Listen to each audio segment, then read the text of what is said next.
Hello everyone, तो कैसे हैं आप सब। आज की इस वीडियो में बात करेंगे क्लास 11 फिजिकल एजुकेशन के सैंपल पेपर की, जो कि आपको एग्जाम के लिए काफ़ी यूजफुल रहेगा, क्योंकि इससे आपको एक आइडिया लग जाएगा आपका एग्जाम आता कैसे है, क्या पैटर्न रहने वाला है। तो ये ओवरऑल जो वीडियो आपके लिए काफ़ी यूजफुल रहने वाली है। सब चीज़ें मैं आपको करा चुका हूँ, तो आपने अगर सब कुछ देख लिया है तो ये सैंपल पेपर करने के बाद आपकी जो प्रिपरेशन है वो पूरी हो जाएगी। तो चलिए बिना टाइम वेस्ट किए स्टार्ट करते हैं आज। तो देखिए, आपको पता है आपको जो एग्जाम में 70 मार्क्स का ये आता है, और 3 आवर्स का आपके पास टाइम होता है ना। अगर मैं बात करूँ तो आपको जो पेपर होगा ना, जो आपका एग्जाम होगा, टोटल 5 सेक्शन में डिवाइडेड होगा। इसके अंदर टोटल 37 क्वेश्चन होंगे, और जो आपका सेक्शन का होगा या खंड का होगा उसमें एमसीक्यू क्वेश्चन आएंगे, जो कि 1 से 18 तक होंगे। ठीक है, आगे मैं चलूँ। उसके बाद आपका जो खंड खा है, वो 19 से 24 तक क्वेश्चन होंगे उसमें, जो कि 2 मार्क्स के होंगे। और आपको इसका आंसर ना लगभग 60 से 90 शब्दों से ज़्यादा नहीं देना है। ठीक है, इतना ही रहना चाहिए आपका।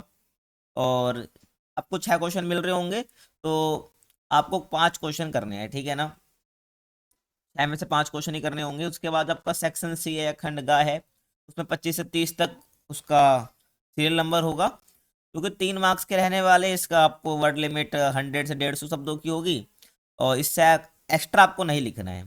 और इसमें भी कोई भी 5 क्वेश्चन आपको कर लेने हैं। उसके बाद आपका सेक्शन डी है या खंड गा है, वो क्वेश्चन नंबर 31 से लेकर 33 तक रहने वाला है। इसमें 4 अंक के 4 मार्क्स के क्वेश्चन रहने वाले हैं, तो ये केस स्टडी है। ठीक है ना। और आगे मैं चलूँ, उसके बाद आपका सेक्शन डी यानी खंड ड है। इसमें 34 से 37 तक क्वेश्चन दे रखे हैं, जो कि 5 नंबर के हैं।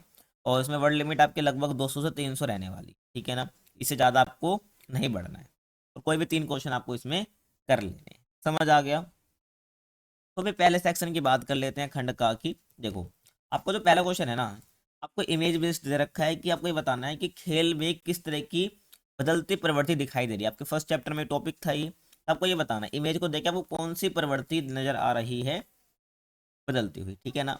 तो जहां तक मैं देख पा रहा हूँ ना इस इमेज को देख के, तो मेरे को तो यही लगता है कि इसमें कौन सी प्रवृत्ति है आपकी, प्रौद्योगिकी उन्नति, यानी कि टेक्नोलॉजी में विकास हुआ है। ठीक है ना, इन 4 ऑप्शन को अगर हम देखें तो इनमें से मेरे को प्रौद्योगिकी उन्नति ही देख के लगता है इमेज को। ठीक है ना। ना ये खेल सतह में बदलाव को दिखा रहा है, ना ही ये कोई पहनने योग्य कोई गियर है, ना ये खेल उपकरण को दिखा रहा है। बेसिकली जहां तक मैं इस इमेज को देख पा रहा हूँ, ठीक है ना, तो बेसिकली यहाँ पर इसको ये लग रहा है कि यहाँ पर टेक्नोलॉजी में विकास को दिखा रहा है। समझ आ गया, तो पहले का आंसर आपका ये हो जाएगा। आगे चलें। और सेकंड क्वेश्चन क्या है, वर्ल्ड एंटी डोपिंग एजेंसी, जिसको हम वाडा भी कह देते हैं, ठीक है, शॉर्ट फॉर्म में, तो इसकी स्थापना कब हुई थी? तो इसकी स्थापना 1919 में हुई थी। ठीक है ना, 1999 में हुई थी। ठीक है, 1999। समझ आ गया। आगे मैं चलूँ। जो अगला क्वेश्चन है आपका कि खोपड़ी की हड्डियों के बीच किस प्रकार के जोड़ होते हैं। ठीक है, जबकि खोपड़ी उसमें कौन से जोड़ पाए जाते हैं, ग्लाइडिंग जोड़, कोचोली जोड़, अचल जोड़, धुरी जोड़। तो करेक्ट आंसर क्या होगा यहाँ पर आपका, अचल जोड़। अचल जोड़ ऐसे होते हैं जो कि इमूवेबल होते हैं, मतलब कि जो बिल्कुल भी मूवमेंट नहीं करते। जैसे हमारी खोपड़ी है ऊपर से, वो बिल्कुल मूवमेंट नहीं करते। ठीक है, हमारी गर्दन मूवमेंट करती है। समझ आ गया। तो खोपड़ी की हड्डी कैसे होती है, अचल जोड़ होती है। आगे मैं चलूँ, फोर्थ क्वेश्चन, आईओसी का विस्तार रूप क्या है, मतलब कि आईओसी की फुल फॉर्म क्या है? तो इसका आंसर क्या हो जाएगा, इंटरनेशनल ओलंपिक कमेटी। ठीक है, यानी कि आपको जो सेकंड ऑप्शन है, हाँ, इंटरनेशनल ओलंपिक कमेटी इसका आंसर हो जाएगा, है ना। आगे मैं चलूँ। देखो, उसके बाद अंकों के आधार पर ग्रेड देना डैश का एक भाग है। आप टेस्ट देते हो, उसके बाद आपका मूल्यांकन होता है, यानी कि अंक के आधार पर हम क्या दे रहे हैं, ग्रेड दे रहे हैं, A B C D। तो ये आपका मूल्यांकन है, वैल्यूएशन कहलाता है। ठीक है ना, तो ऑप्शन का जो है आपका यहाँ पर करेक्ट हो जाएगा। उसके बाद कथन और कारण दे रखा है, जिस जिससे सब बच्चों को डर लग रहा होता है ना। तो कथन कारण की मैं बात करूं, तो देखो अभी कथन हमारा क्या कह रहा है, जिसको असरतन भी कह देते हैं, कि प्राचीन ओलंपिक खेलों को आयोजन जीउस के सम्मान में किया गया था। बिल्कुल सही बात है। जो एंशियंट ओलंपिक है ना हमारे, जो प्राचीन ओलंपिक है, वो बेसिकली ज्यूस के ऑनर में होते थे, यानी ज्यूस के सम्मान में किए जाते थे। ठीक है, और एक ऐसा त्यौहार था, ये बेसिकली एक धार्मिक त्यौहार था। ठीक है ना। तो रीजन आपका ये दे रखा है, प्राचीन ओलंपिक खेलों का आयोजन एक धार्मिक उत्सव के एक भाग के रूप में किया जाता था। ठीक है, बिल्कुल सही है। ये एक धार्मिक त्यौहार था, धार्मिक उत्सव था, जो कि जो गॉड ज्यूस है उनके सम्मान में बनाया जाता था। तो ये देखो, ए भी सही है अपना, आर भी सही है, और जो आर है ना, वो करेक्ट एक्सप्लेनेशन भी दे रहा है। ठीक है ना। तो यहाँ पर हमारा क्वेश्चन का आंसर क्या हो जाएगा कि ए और आर दोनों सत्य है, लेकिन आर ए की सही व्याख्या है, ठीक है ना, ये हो जाएगा, यानी ए ऑप्शन हमारा बिल्कुल करेक्ट हो जाएगा यहाँ पर, यानी क। समझ आ गया। और आगे चलें। आपको ना इसको मिलाना है, ठीक है, यानी कि आपको मैच करना है। नोली, नेति, त्राटक, कपाल भाती, ठीक है। अब इसकी ना आपको देखो ट्रिक आनी चाहिए। मान लो आपको चार में से दो का पता है, एक का ही पता है कि भाई नोली का मतलब, नेति का मतलब ये होता है, तो उनको मिला लो और ऑप्शन चेक कर लो, अगर किसी में मिल जाए तो ये आपका होता है, ठीक है, ध्यान रखना। जैसे कि यहाँ पर अगर हम देखें कि नोली का मतलब क्या होता है, नोली का मतलब बेसिकली होता है भाई अमाशय की हम मालिश करने के लिए, ठीक है, अमाशय की जो है सफाई करने के लिए। तो फर्स्ट का सेकंड हो जाएगा, ठीक है। उसके बाद सेकंड आपका नेति है। तो नेति मतलब देखो ना, ना समझ आएगा, नाक है ना, तो नेति मतलब होता है भाई नासिका की सफाई करना। तो इतना से पता चल जाएगा। देख लो भाई फर्स्ट का सेकंड कहाँ पे आपको दिख रहा है, फर्स्ट का सेकंड यहाँ पे आपको दिख रहा है और सेकंड का आपको फोर्थ दिख रहा है। देखो यहाँ पर तो हमको दो ऑप्शन मिल गए, अभी दो तो एलिमिनेट हो गए, क और गा तो एलिमिनेट हो गए, अब ख और गा बच गया। तो इसमें अब तीसरा में देखना पड़ेगा भाई, त्राटक में क्या है, तीसरे का थर्ड है, ठीक है भाई। त्राटक में क्या होता है, बिना पलक झपकाए एक ही पर किसी भी ऑब्जेक्ट पर नजर गड़ा के रखना जब तक आपकी आंखों से पानी ना आ जाए, ठीक है। बेसिकली एकाग्रता को बढ़ाने के लिए क्या जाता है त्राटक। तो ये क्या है, थर्ड का थर्ड हो जाएगा, है ना। तो बस, और फोर्थ का आपका फोर्थ हो जाएगा भाई, ठीक है, सॉरी फोर्थ का आपका फर्स्ट हो जाएगा, है ना। कपाल भाती यानी कि मस्तिष्क और फेफड़ों की शुद्धि करना, ये आपका कपाल भाती हो जाएगा। तो आप देख पा रहे हो कौन सा ऑप्शन आपको लग रहा है यहाँ पर, तो आपको जो लास्ट ऑप्शन दिख रहा है बिल्कुल करेक्ट हो जाएगा। ये घ ऑप्शन यहाँ पर बिल्कुल करेक्ट है, तो ध्यान रखना। ये हम ना आगे आगे चलें। उसके बाद डैश का मुख्य उद्देश्य प्रत्येक व्यक्ति को शारीरिक शिक्षा और खेलों में भाग लेने का अवसर प्रदान करना और शारीरिक शिक्षा को सभी के लिए उनकी आवश्यकताओं के आधार पर सुलभ बनाना है। देखो बेसिकली क्या होता है, हम फिजिकल एजुकेशन पढ़ रहे होते हैं, तो हम जो नॉर्मल बच्चे हैं उनके लिए ठीक है, लेकिन जो CWSN बच्चे हैं, जो जिनकी नीड्स हमसे ज़्यादा है, हमसे थोड़े अलग है, तो उनको फिजिकल एजुकेशन की सर्विस जो सेवाएं वो दे सकें, तो इसके लिए एक अलग करिकुलम डिजाइन कर बनाया गया है, जिसको हम क्या कहते हैं, अनुकूलित शारीरिक शिक्षा, ठीक है ना। तो किसका मुख्य उद्देश्य है कि भी प्रत्येक व्यक्ति को शारीरिक शिक्षा और खेल में भाग लेने का अवसर मिले। तो बेसिकली क्या है, ये अनुकूलित शारीरिक शिक्षा है, ठीक है, एडेप्टिव फिजिकल एजुकेशन में कहते हैं इंग्लिश में। तो ऑप्शन का बिल्कुल राइट हो जाएगा, ठीक है। आगे चलते हैं। आगे हम चलें तो आपका जो नौवां क्वेश्चन है, एक दिव्यांग बच्चा अपनी फिटनेस सुधारना चाहता है, ठीक है, एक जो दिव्यांग बच्चा है भाई अपनी फिटनेस को सुधारना चाहता है, तो उसकी फिटनेस सुधार करने में मदद करने के लिए एक उपयुक्त पेशेवर की सिफारिश करें। एक CWSN बच्चा है भाई, उसकी फिटनेस बहुत बेकार है, वो फिटनेस सुधारना चाह रहा है, तो उसके लिए कौन सा प्रोफेशन उसकी फिटनेस में सुधारने में मदद करेगा। तो यहाँ पर देखो काउंसलर, काउंसलर तो भाई उसके व्यवहार में, ठीक है, जो उसका बिहेवियर चेंज होते हैं उसको ठीक करने में मदद करता है, ठीक है। व्यावसायिक चिकित्सक तो उसको जो डेली एक्टिविटीज़ वगैरह होती हैं उसको करवाने में, उसको इम्प्रूव कराने में मदद कर रहा होता है। स्पीच चिकित्सक तो ये होता है कि जो उसके बोलने में परेशानी आ रही है, जो उसको बात करने में, भाषा को समझने में दिक्कत आ रही है, वो बेसिकली उसके लिए स्पीच चिकित्सक काम कर रहा होता है। अब बच गया एक ऑप्शन कि शारीरिक शारीरिक शिक्षा शिक्षक, ठीक है ना। तो घ ऑप्शन बिल्कुल करेक्ट हो जाएगा कि एक बच्चे की जो फिटनेस सुधारनी है ना, वो कौन करे, किसका काम है, वो किस पेशेवर का काम है, शारीरिक शिक्षा शिक्षक का काम है, क्योंकि ये इन्हीं के हिसाब से क्या करता है भाई, एक्टिविटीज को डिसाइड करता है जो इनकी लिमिटेशन को भी ध्यान में रखती है। तो घ ऑप्शन बिल्कुल करेक्ट यहाँ पर हो जाएगा अपना, ठीक है। ये गा नहीं होगा बेटा, ठीक है, ये यहाँ पर ना घ हो जाएगा। आपको जो मैं बता रहा हूँ उसको आपको ध्यान रखना है। आगे चलते हैं, ठीक है।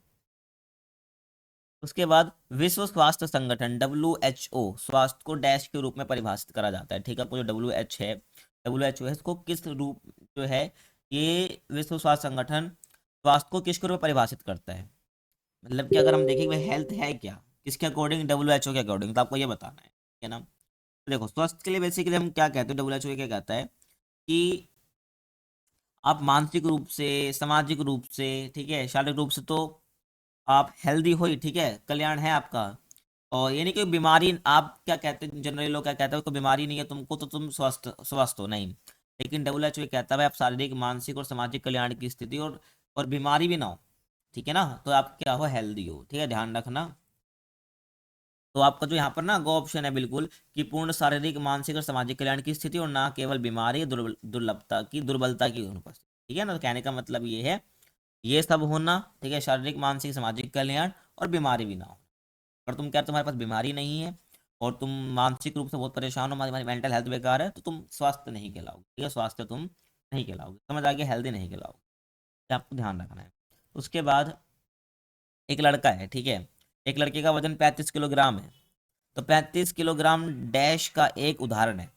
अब मैंने बताया है किसी भी चीज को हम मेजर कर रहे हैं, क्या कर रहे हैं भाई, किसी की लंबाई, किसी का वजन मेजर कर रहे हैं। तो ऐसे में 35 किलोग्राम है, तो ये भी तो हम किसी का वजन मापा ना हमने, तो ये मूल्यांकन ही मेजरमेंट में आएगा, ठीक है, किसमें आएगा भाई, मापन में आएगा, ठीक है, मेजरमेंट कहते हैं इसको, ध्यान रखना। उसके बाद आगे मैं चलूं, आगे मैं बात करूं, अगला क्वेश्चन कि पसली पिंजर जो जिसको रिब केज भी हम कहते हैं, उसमें किस प्रकार की हड्डियां पाई जाती हैं। देखो, छोटी हड्डियां, लंबी हड्डियां, चपटी हड्डियां और अनियमित यानी कि तिल्लाकार हड्डियां। तो इसका करेक्ट आंसर पता है क्या होगा, चपटी हड्डियां। जो हमारी रिब केज है ना, उसमें बिल्कुल चपटी चपटी हड्डियां पाई जाती है, फ्लैट बोन्स पाई जाती हैं, ठीक है, आपको ध्यान रखना है। उसके बाद जो है आपका अगला क्वेश्चन कि ओलंपिक शपथ पहली बार डैश डैश में एक एथलीट द्वारा ली गई थी, ठीक है, ओलंपिक शपथ। तो आपको यहाँ पे ध्यान रखना है, आपका जो 1920 हो जाएगा, ठीक है, क्या हो जाएगा आंसर, 1920 में हो जाएगा। समझ आ गया, जो कि एंटवर्प ओलंपिक में ली गई थी, ठीक है, समझ आ गया। आगे हम चले, निम्नलिखित में से कौन सा जैव यांत्रिक यानी कि बायोमैकेनिक्स का उपयोग नहीं है, ठीक है। देखो, ऑप्शन फर्स्ट क्या है हमारा कि मानव शरीर के शरीर विज्ञान को समझने के लिए, खेल उपकरण में सुधार के लिए, शरीर की गतिविधियों को समझने के लिए, तकनीक में सुधार करने के लिए। देखो, बायोमैकेनिक्स बेसिकली है क्या ना, कि जीवन पर यांत्रिकी की जो कंसेप्ट है ना, जैसे कि घर्षण, फोर्स, डायरेक्शन, इन सब का स्टडी करना, इस प्रकार से ही कि एक जीवन के जो हमारी गतिविधियां होती है उस पर ये इफेक्ट डालती हैं। तो मानव शरीर के शरीर विज्ञान को हमें समझना है, तो इसके लिए तो पेशेगत विज्ञान होता है, ठीक है, बायोमैकेनिक्स का यहाँ पर कोई यूज नहीं है। बाकी आपको कोई इक्विपमेंट बनाना हो, आपकी कोई मूवमेंट समझनी हो, और कोई तकनीकी में सुधार करना हो, टेक्निक में सुधार करना हो, तो यहाँ पर हम बायोमैकेनिक्स का यूज कर लेते हैं, ठीक है, समझ आ गया। लेकिन जो शरीर विज्ञान को समझना है तो उसके लिए बायोमैकेनिक्स का कोई यूज नहीं है, तो ध्यान रखना है, यहाँ पर जो फर्स्ट ऑप्शन हो जाएगा बिल्कुल करेक्ट हो जाएगा इस क्वेश्चन के लिए। उसके बाद अगला क्वेश्चन है कि खेल मनोविज्ञान का जनक किसे माना जाता है, तो आंसर क्या हो जाएगा आपका, कोलमैन ग्रिफिथ हो जाएगा, ठीक है, जो फर्स्ट ऑप्शन है बिल्कुल करेक्ट हो जाएगा, यहाँ पर इंपॉर्टेंट भी है क्वेश्चन। आगे मैं चलूं कि खेल मनोविज्ञान का कौन सा पहलू समस्या समाधान क्षमताओं को बढ़ाने में मदद कर सकता है। तो खेल मनोविज्ञान का कौन सा पहलू समस्या समाधान क्षमताओं को बढ़ाने में मदद कर सकता है। ऑप्शन संज्ञानात्मक पहलू, भावनात्मक पहलू, शारीरिक पहलू और सामाजिक पहलू, ठीक है। तो करेक्ट आंसर क्या हो जाएगा, संज्ञानात्मक पहलू यानी कि कोग्निटिव कहते हैं, ठीक है, संज्ञानात्मक का मतलब होता है कोग्निटिव, तो ध्यान रखना है। उसके बाद फिट इंडिया मूवमेंट को डैश को शुरू किया गया था। आपको बताना, जो फिट इंडिया मूवमेंट है बेसिकली कब स्टार्ट किया गया था, तो इसको स्टार्ट किसने करा था, नरेंद्र मोदी ने करा था, ताकि जो फिटनेस है ना, जो फिट इंडिया मूवमेंट, ताकि जो फिटनेस का कंसेप्ट है ये हर इंडियन जो है उसके जीवन में ये लाइफस्टाइल में जुड़ जाए, ठीक है ना। अब ये कब करा गया था भाई, तो 29 अगस्त 2019 को ये करा गया था, ठीक है, ध्यान रखना, स्टार्ट पीएम नरेंद्र मोदी के द्वारा। उसके बाद अगला क्वेश्चन कि शारीरिक शिक्षा का क्या उद्देश्य है, ठीक है, एम क्या है, गोल क्या है इस शारीरिक शिक्षा का। तो व्यक्ति का मानसिक विकास करना, व्यक्ति का सामाजिक विकास करना, व्यक्ति का शारीरिक विकास करना है, व्यक्ति का संपूर्ण विकास करना। देखो, ये सारे तो है ही, और व्यक्ति का संपूर्ण विकास का भी ऑप्शन आपको दे रखा है, तो घ ऑप्शन बिल्कुल करेक्ट हो जाएगा, व्यक्ति का संपूर्ण विकास करना, ऑलराउंड डेवलपमेंट करना, ठीक है ना, क्योंकि व्यक्ति का संपूर्ण विकास में सभी आ जाएगा, सामाजिक भी आ जाएगा, मानसिक भी आ जाएगा, शारीरिक भी आ जाएगा, एक व्यक्ति का पूरी तरीके से विकास करना ये हो जाएगा। अब आपको जो सेक्शन आ चुका है उसकी हम बात करते हैं कि विद्यालय में शारीरिक शिक्षा कार्यक्रम की किन्हीं 4 लाभों की सूची बनाइए, ठीक है भाई। जो आपका फिजिकल एजुकेशन का कार्यक्रम है ये किस प्रकार से बेनिफिशियल है, आपका फिजिकल एजुकेशन का प्रोग्राम है, तो उसका आपको 4 लाभ बताने हैं, ठीक है, ज्यादा उसको बड़े वर्ड्स में नहीं खींचना है, ठीक है ना। तो अगर आप इसका आंसर लिखना चाहो तो बहुत इजी हो सकता है, क्या लिखना है आपको, बेसिकली 4 लाभ क्या होंगे, शारीरिक स्वास्थ्य में सुधार करना, और मानसिक तनाव को कम करेगा, टीम वर्क और अनुशासन विकसित होगा, क्योंकि जब आप गेम्स खेलेंगे फिजिकल एजुकेशन के तहत तो क्या होगा, आप टीम वर्क सीखेंगे, आप डिसिप्लिन में रहना सीखेंगे, तो इसके लाभ है। उसके बाद रोग प्रतिरोधक क्षमता आपकी बढ़ेगी, यानी कि आपको डिसीज कम होगी, कोई बीमारी आपको नहीं होगी, क्योंकि आप फिटनेस आपका अच्छा हो जाएगा, ठीक है। तो 4 लाभ आप लिख सकते हो। आगे मैं चलूँ, आपका अगला क्वेश्चन है कि खेल प्रदर्शन में पुनः शक्ति प्राप्त यानी कि रिकवरी की क्या भूमिका निभाती है। जब हम कोई खेल कर रहे होते हैं, ठीक है, मतलब परफॉर्मेंस अपनी कर रहे होते हैं, तो वहां पर एक रिकवरी का कंसेप्ट आता है, ठीक है, मान लो आप थक गए, ठीक है ना, फिर आप रुक जाते हो, तो वो रिकवरी कर रहे हो आप, ठीक है, ताकि आपकी जो एनर्जी हो वापस आ जाए, तो क्या भूमिका निभाती है। तो इसका आंसर आप यहाँ पर लिख सकते हो कि खेल प्रदर्शन में पुनः शक्ति प्राप्ति जो है ना, खिलाड़ी के थकान को दूर करना, मांसपेशी की मरम्मत करना, ऊर्जा स्तर को फिर से स्थापित करने में मदद करती है, और ये बेहतर प्रदर्शन को बनाए रखने में और चोट से बचाव रखते हैं और दीर्घकालिक शारीरिक फिटनेस आपकी बनी रहे, इसमें आपकी मदद करती है। ठीक है, जब आप रिकवरी कर लोगे, क्योंकि आप अब थक गए तो आप रुक गए, ठीक है, आपने रिकवरी करी तो उससे आपकी वापस एनर्जी आ जाएगी और आप लंबे समय तक अपनी शारीरिक फिटनेस को बनाए रख पाओगे और अच्छा प्रदर्शन आप कर पाओगे। ठीक है, तो आप ये इसमें लिख सकते हो। और आगे हम चलें, अगला जो क्वेश्चन है आपका कि ओलंपिक खेलों के अगला क्वेश्चन देखो, अगला क्वेश्चन क्या कह रहा है कि ओलंपिक खेलों के आदर्श वाक्य को उसके अर्थ सहित सूचीबद्ध करो। आपको ये बताना है कि भाई जो ओलंपिक खेल है उसका आदर्श वाक्य क्या है और उनका मतलब भी क्या है, आपको ये बेसिकली बताना है। तो देखिए, पहले इसमें 3 वर्ड हुआ करते थे इस आदर्श वाक्य में, कौन कौन से, सीटीएस, आरटीएस और फोर्टीएस, ठीक है, और बाद में इसमें कम्युनिटर वर्ड जुड़ गया। अब इनका मतलब भी आपको बताना है, इनका अर्थ भी बताना है। तो सीटीएस का मतलब क्या होता है, बेसिकली अधिक तेज। उसके बाद आपका ऑल्टियस का मतलब होता है अधिक ऊंचा, और उसके बाद फोर्टियस का मतलब शक्तिशाली, और कम्युनिटर जो कि बाद में जोड़ा, इसका मतलब होता है एक साथ, यानी कि टुगेदर। समझ आ गया? तो ये आपको बताना है। उसके बाद आपका 22वां क्वेश्चन है कि अष्टांग योग के किन 4 तत्वों की सूची करें, ठीक है, मतलब बताइए। तो अष्टांग योग में टोटल 8 एलिमेंट्स हैं, 8 तत्व हैं, तो आपको कोई भी 4 बताने हैं। तो 4 कौन से हो जाएंगे, यम हो जाएगा, नियम हो जाएगा, प्रत्याहार हो जाएगा, प्राणायाम हो जाएगा। मैं सारे बता रहा हूँ लगभग जितने मुझे ध्यान आ रहे हैं इस वक्त, ठीक है। तो यम, नियम, प्राणायाम, ध्यान, धारणा, समाधि और प्रत्याहार, ठीक है, और धारणा हो जाएगा आपका, ये आपका हो जाएगा। ठीक है, समझ लो मैंने कितने सारे बता दिए। तो ये बेसिकली क्या है आपका, ये अष्टांग योग के तत्व हैं। उसके बाद आगे मैं चलूँ कि विशेष आवश्यकता वाले बच्चों के लिए व्यावसायिक चिकित्सक की भूमिका लिखिए।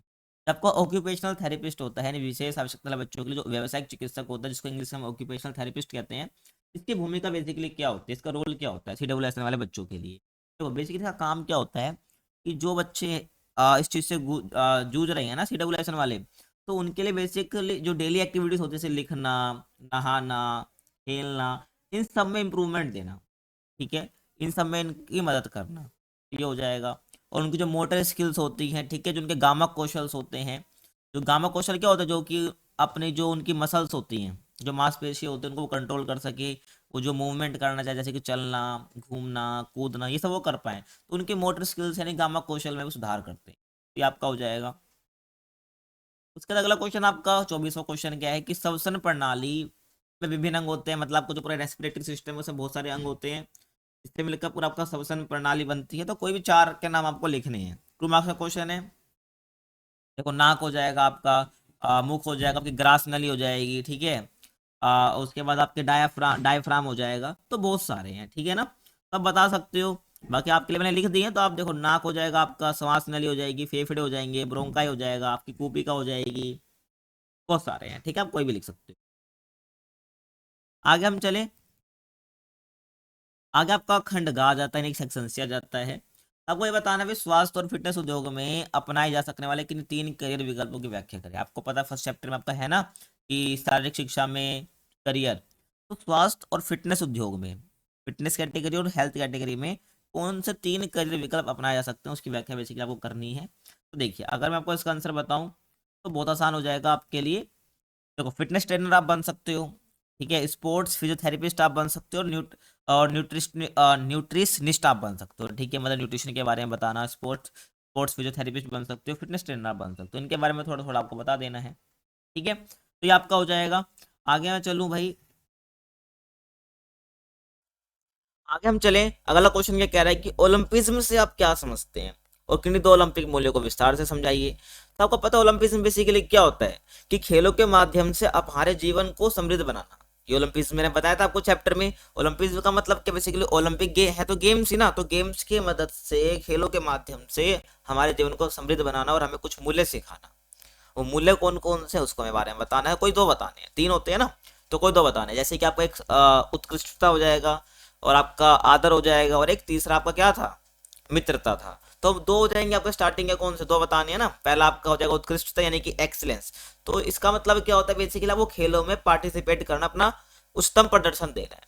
जीरो जीतो या ना, जीतो या हार वो आपके हाथ में नहीं, लेकिन आपको अपना क्या उच्चतम प्रदर्शन देना है ना। आपको क्या करना, अपना 100% देना है, यानी आपको एक्सीलेंस परफॉर्मेंस आपको देनी है। ये कहता है आपका क्या, उत्कृष्टता वाला।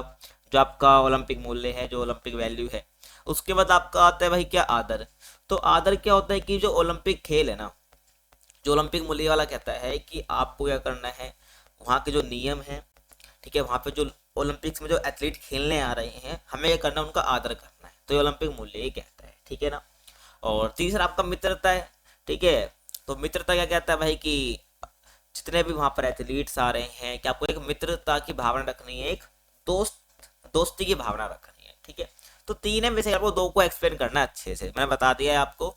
अगला क्वेश्चन क्या है आपका कि सुयोग्यता का क्या अर्थ है और सुयोग्यता के किन्हीं दो घटकों को विस्तार से समझाइए, ठीक है। सुयोग्यता बेसिकली क्या होता है, जब एक व्यक्ति की वो क्षमता, जब वो शारीरिक, मानसिक, ठीक है, और भावनात्मक रूप से क्या अपने जीवन को संतुलन बना के रखे, यानी कि अपने जीवन में एक बैलेंस बना के रखे, ठीक है, हर एस्पेक्ट में, तो उसको सुयोग्यता कहते हैं, यानी कि वेलनेस कहते हैं। और कोई दो घटक आपको विस्तार से बताना है, तो ये घटकों की हम बात कर लेते हैं, ठीक है ना। तो अगर मैं घटकों की बात करूं, देखो, तो ये घटक हो जाएंगे, तो जैसे कि यहाँ पे सामाजिक योग्यता हो जाती है, आपका भावनात्मक सुयोग्यता आ जाएगा, बौद्धिक सुयोग्यता आ जाएगी, व्यावसायिक सुयोग्यता आ जाएगा, आपका पर्यावरण सुयोग्यता हो सकता है और भौतिक सुयोग्यता हो सकता है। तो कोई भी दो के बारे में हमको डिटेल बताना है, ठीक है ना।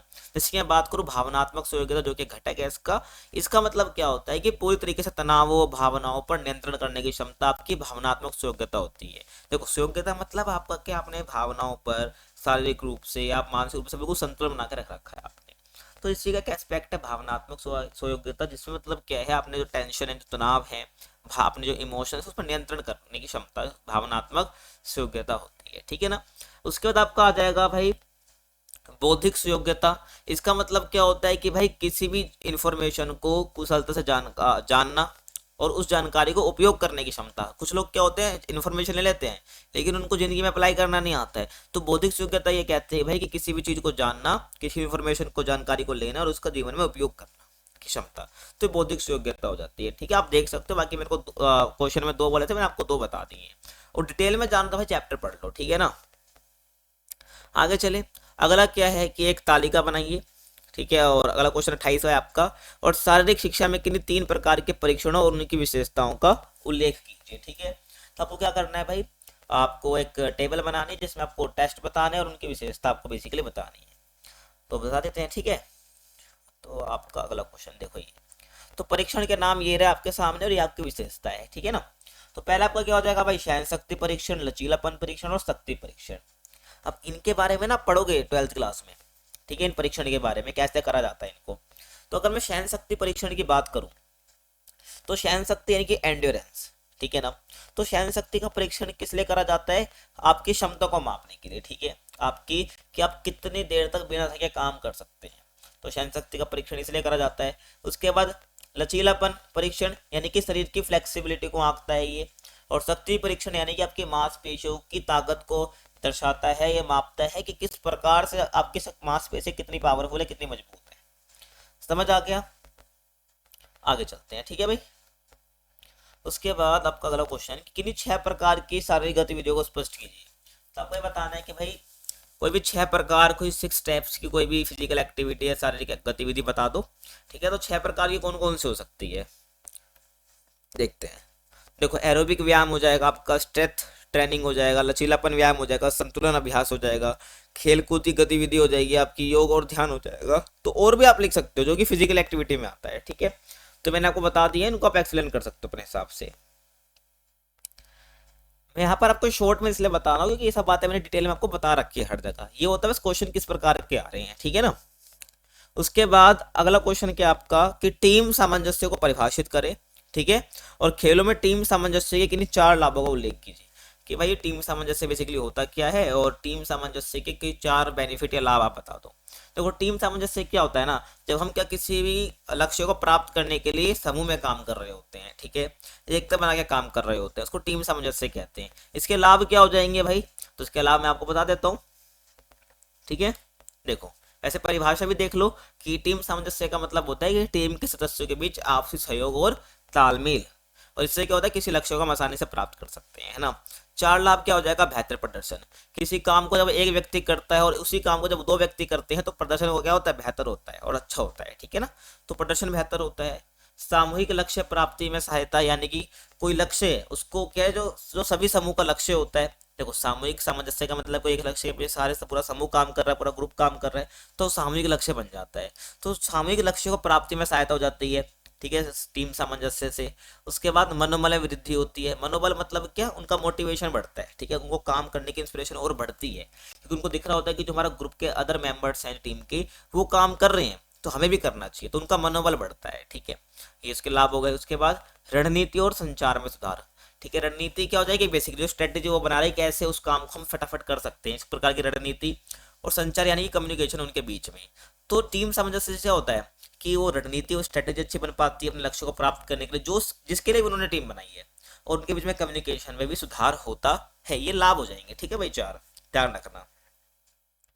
आगे हम चले, ये आपको हो गया। अगला जो आपका खंड घ आता है ना, इसमें आपको केस स्टडी दे रखी है। क्या दे रखी है, केस स्टडी दे रखी है। अब देखो इसमें से ना जो केस स्टडी है, एक तो मैंने आपको करा रखी है, आपको देखो ये तो मैं करा दूंगा, ये वाली मैं कराऊंगा अभी, ठीक है, और ये वाली भी करा दूंगा।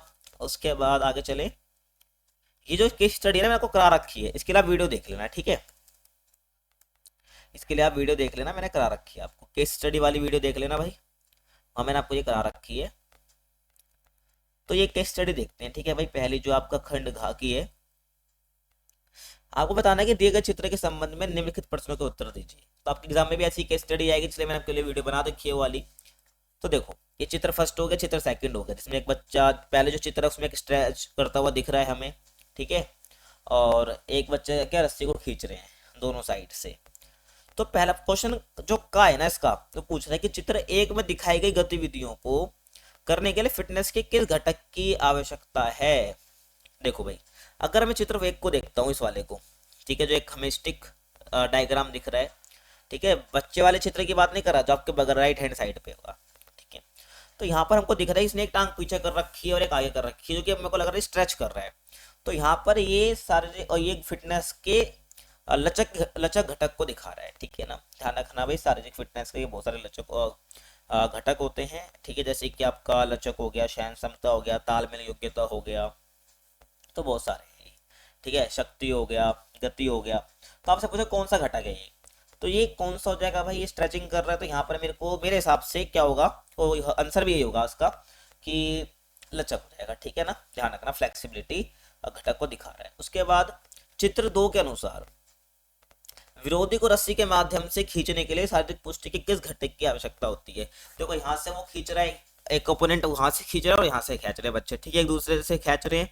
तो यहाँ पर क्या कर रहे हैं वो अपने स्ट्रेंथ उनके दिख रहे हैं यहाँ पर, मतलब कि वो उनकी शक्ति निर्भर करते कि जिसकी शक्ति ज्यादा होगी, जिसकी मांसपेशियों की ताकत ज्यादा होगी, वो जीत जाएगा यहाँ पर, है ना। तो शारीरिक पुष्टि घटक के यहाँ पर शक्ति घटक की आवश्यकता होती है, क्योंकि रस्सी खींच रहे हैं, तो यहाँ पर भाई शक्ति उनकी स्ट्रेंथ तो देखी जाएगी ना, तो ध्यान रखना है। अगला क्वेश्चन भाई, शारीरिक पुष्टि का कौन सा घटक हमें लंबी अवधि के कार्य को कुशलता पूर्वक करने में मदद करता है। तो किसी भी काम को ना हम लंबे समय तक कर पा रहे हैं, ठीक है, तो यहाँ पर हमारी ना एंड्योरेंस देखी जाती है, यानी कि सहन क्षमता देखी जाती है। तो यहाँ पर यही पूछ रहा है कि शारीरिक पुष्टि का कौन सा घटक हमें लंबी अवधि तक कार्य करने में कुशलता पूर्वक करने में मदद करता है, यानी कोई भी काम लंबी टाइम तक कुशलता पूर्वक अच्छे तरीके से करने में मदद करता है, तो वो सहन क्षमता है, ठीक है ना भाई। क्योंकि अगर हम किसी काम को लंबे समय से कर रहे हैं और थक रहे हैं, तो हमारी सहन क्षमता बहुत कमजोर है, तो इसलिए हमें सहन क्षमता बढ़ानी पड़ेगी। तो लंबी अवधि तक काम करना है, तो यहाँ पर हमें सहन क्षमता की जरूरत होती है, तो सहन क्षमता घटक को दिखा रहा है। और आगे हम चले, घा पूछ रहा है आपसे कौशल संबंधी पुष्टि के किन्हीं 2 घटक बता दो, ठीक है भाई, कौशल संबंधी पुष्टि के किन्हीं 2 घटक को आपको बताना है। तो इसका आंसर आप क्या बता सकते हो, बहुत आसान है, यहाँ पर आप बता सकते हो, देखो गति बता सकते हो, संतुलन बता सकते हो, और आपका शक्ति आ जाएगा इसमें भी। तो ये कौशल संबंधी पुष्टि के घटक ही होते हैं, ठीक है ना, तो समझ आ गया आपको। तो ये केस स्टडी आपकी हो गई। आगे चले, तो यहाँ पर ना देखो आपको एक केस स्टडी दे रखी है, जो कि आपका चैप्टर है ना, परीक्षण मूल्यांकन मापन वाला, उससे आपको एक केस स्टडी दे रखी है। तो इसको अगर हम पढ़ें कि याद करें जब आपने पहली स्कूल में दौड़ने की कोशिश की थी, ठीक है, जो आप शायद दौड़ में सबसे आगे थे, क्या आपको याद है कि आपके शारीरिक शिक्षा शिक्षक ने आपको कहा कि बहुत अच्छा दौड़े थे आप, और आपने सबसे कम समय में इस दौड़ को पूरा कर लिया, और आपके शारीरिक शिक्षक ने आपके नाम के सामने आपके द्वारा लिए गए समय को संख्याओं के रूप में लिख लिया भाई, जितना भी आपने टाइम लिया। और संख्या सभी के जीवन का एक अहम हिस्सा होती है, आपको पता है। और इनका उपयोग माप में किया जाता है, जो भी संख्याएं होती हैं। तो मापन संख्याओं को अर्थ देने का तरीका है बेसिकली, ठीक है। जो संख्या है तो मापन उसका तरीका हो गया बेसिकली, मैंने आपको चैप्टर में बता रखा है। और माप की भूमिका निर्णय निर्माताओं को सूचित विकल्प बनाने के लिए सटीक और प्रासंगिक जानकारी प्रदान करता है, ठीक है।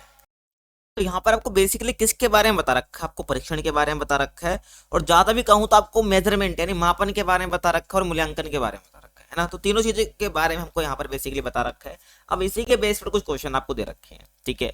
तो अभी पहला क्वेश्चन क्या कह रहा है कि एक शारीरिक शिक्षा शिक्षक यानी एक फिजिकल एजुकेशन का टीचर है, 5 मिनट का समय रिकॉर्ड करता है, जो एक विद्यार्थी 1 किलोमीटर की दूरी तय करने में लेता है। यानी कि 1 किलोमीटर की दूरी वो तय कर रहा था, 5 मिनट वो ले रहा है, वो टीचर क्या रिकॉर्ड कर लेता है।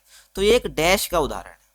अब देखो यहाँ पे 5 मिनट आ गया ना, 1 किलोमीटर आ गया, तो ये कुछ ना कहीं आंकड़े हैं जो कि कहीं ना कहीं मेजर कर रहे हैं कि उसने 1 किलोमीटर कितना टाइम लिया पूरा करने, 1 किलोमीटर पूरा करने में कितना समय लिया। तो ये किसका एग्जाम्पल है भाई, ये मेजरमेंट का एग्जाम्पल है। यहाँ पर आपका क्या जाएगा, मूल्यांकन नहीं आएगा, आपका मापन आएगा, ठीक है। उसके बाद डैश गुणवत्ता मूल्य अच्छाई का एक बयान है जिसका मूल्यांकन किया गया है। देखो डैश यानी कि यहाँ पर खाली स्थान है, गुणवत्ता मूल्य अच्छाई कौन कैसे मापेंगे, जब आपका टेस्ट लिया जाएगा। तो यहाँ पर क्या आएगा आंसर, परीक्षण आ जाएगा। तो परीक्षण जो है गुणवत्ता मूल्य अच्छाई का एक बयान है जिसका मूल्यांकन करते हैं। बेटे को टेस्ट हो गया, इसका मूल्यांकन भी तो आपका होगा ना, वही बात। तो यहाँ पर परीक्षण आ जाएगा, ठीक है। आगे हम चले कि डैश मूल्यांकन करने और जो कुछ भी मूल्यांकन किया जाता है उसके चरित्र को एक संख्या निर्दिष्ट करने का कार्य है, ठीक है भाई। तो यहाँ पर क्या आ जाएगा, आपका मापन आ जाएगा, ठीक है भाई। यहाँ पर गाँव में भी आपका मापन आ जाएगा। जो मापन है वो मूल्यांकन करने और जो कुछ भी मूल्यांकन किया जाता है उसके चरित्र को संख्या निर्दिष्ट करने का कार्य करता है, ठीक है भाई। क्योंकि मापन से ही मूल्यांकन का काम होता है, ठीक है, ध्यान रखना।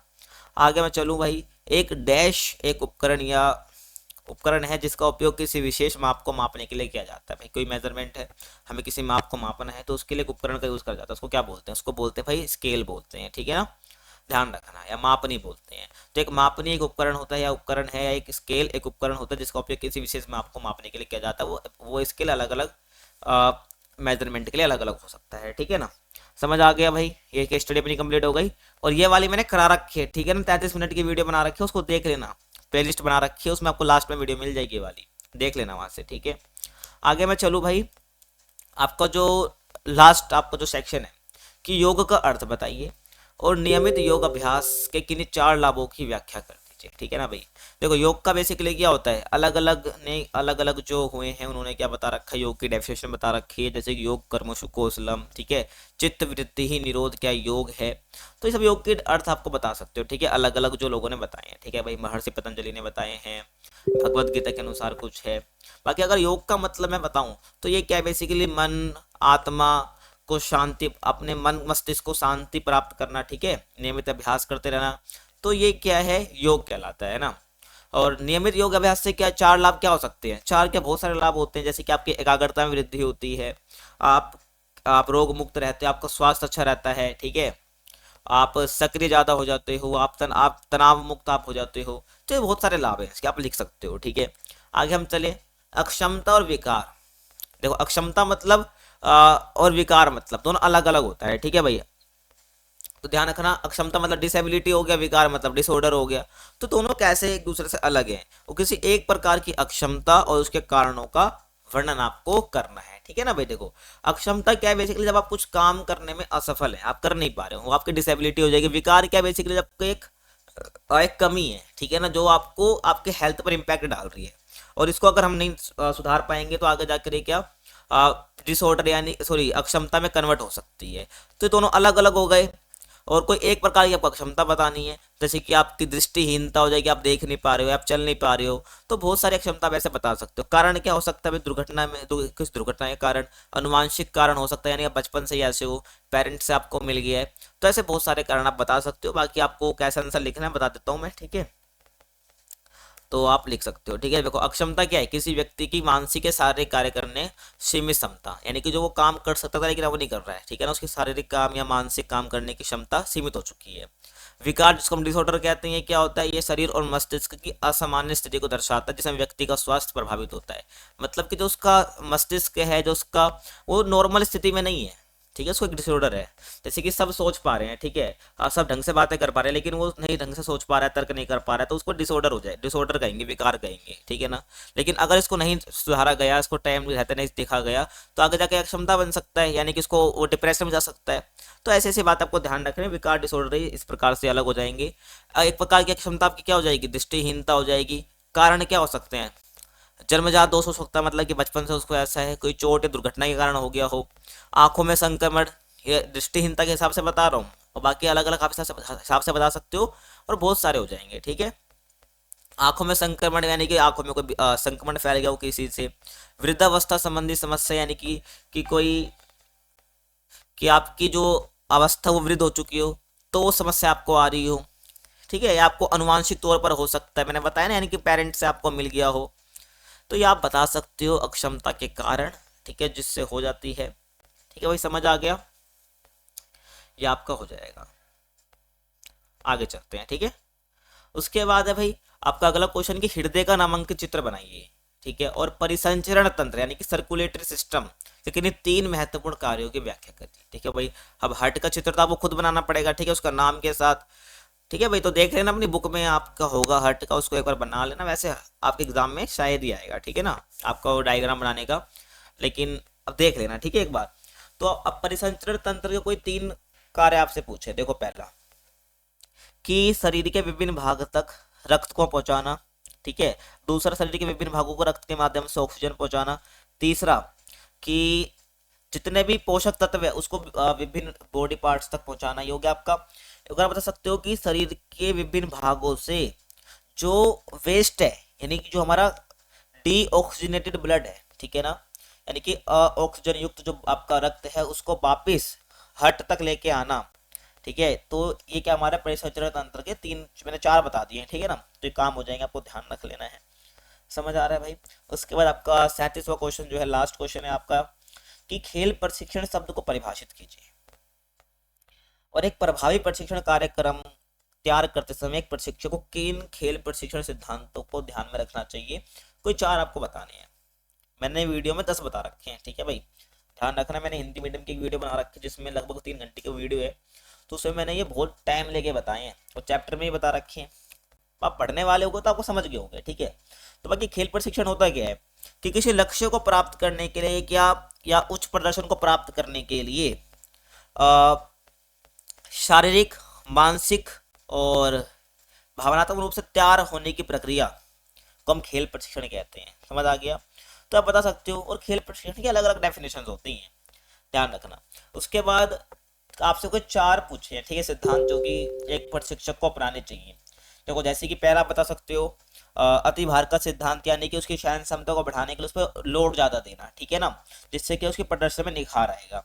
उसके बाद विविधता का सिद्धांत। विविधता का सिद्धांत क्या कहता है कि आपको जो जो पर्टिकुलर गेम के लिए आप जो भी जो भी उसका लक्ष्य है, जिसके लिए वो ट्रेनिंग चल रही है, आप जो भी उससे संबंधित एक्सरसाइज है ना, वो हमेशा, मान लो 1 महीने का आपकी ट्रेनिंग चल रही है, तो 1 महीने तक एक ही व्यायाम को ना कराएं, ठीक है, व्यायाम बदल बदल के कराएं। जिससे क्या होगा, वो जो खिलाड़ी, जो एथलीट है, जो ट्रेनिंग कर रहा है, वो उबाऊ फील नहीं करेगा, ठीक है, उबाऊ फील नहीं करेगा। इससे क्या होगा, उसको मजा आएगा, वो इंटरेस्ट लेगा। समझ आ रहा है मैं क्या कह रहा हूँ। तो यानी कि हमें व्यायामों में व्यायाम को बदलते रहना, यानी कि विविधता का सिद्धांत इसको हम कहते हैं। उसके बाद हम कहते हैं भाई नियमित अंतराल, मतलब कि नियमित रूप से चलना चाहिए आपका प्रशिक्षण, यानी कि ज्यादा लंबा अंतराल उसमें नहीं होना चाहिए, गैप नहीं होना चाहिए, मतलब कि अवकाश ज्यादा नहीं होना चाहिए ट्रेनिंग के बीच में, ठीक है, 2 सत्रों के बीच में, यानी कि नियमितता का सिद्धांत इसको हम कहते हैं, ठीक है। और उसके बाद आप लिख सकते हो भाई विशिष्ट तैयारी का सिद्धांत, आप बता सकते हो, ठीक है, कि विशिष्ट तैयारी का सिद्धांत क्या होता है कि जो भी गेम है, ठीक है, जिसके लिए भी ट्रेनिंग हो रही है, तो उसके लिए जो विशिष्ट तैयारी कराई जानी चाहिए वो करानी चाहिए, लेकिन उससे पहले जो बेसिक ट्रेनिंग है, यानी कि जो नॉर्मल, जो आसान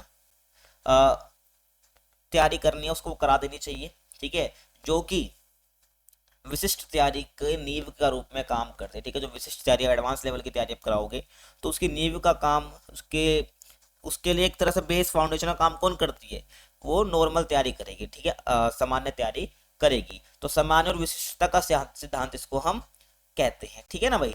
तो ये आपके हो गए लगभग 4 मैंने आपको बता दिए हैं। आपको और जानना है तो आप वीडियो में देख लीजिए, तो ये आपको ध्यान रखना है। तो ये आपका सैंपल पेपर था, मैंने डिस्कस करना था, मैंने बहुत जल्दी जल्दी करा है, ठीक है ना। तो तुम ही कमेंट करते हो फिर कि मैं वीडियो ज़्यादा लंबी बना देता हूँ, ठीक है। तो ये आपका हो जाएगा आपका सैंपल पेपर, ठीक है ना। और मिलते हैं आपसे अगली वीडियो में, तब तक के लिए कीप वॉचिंग।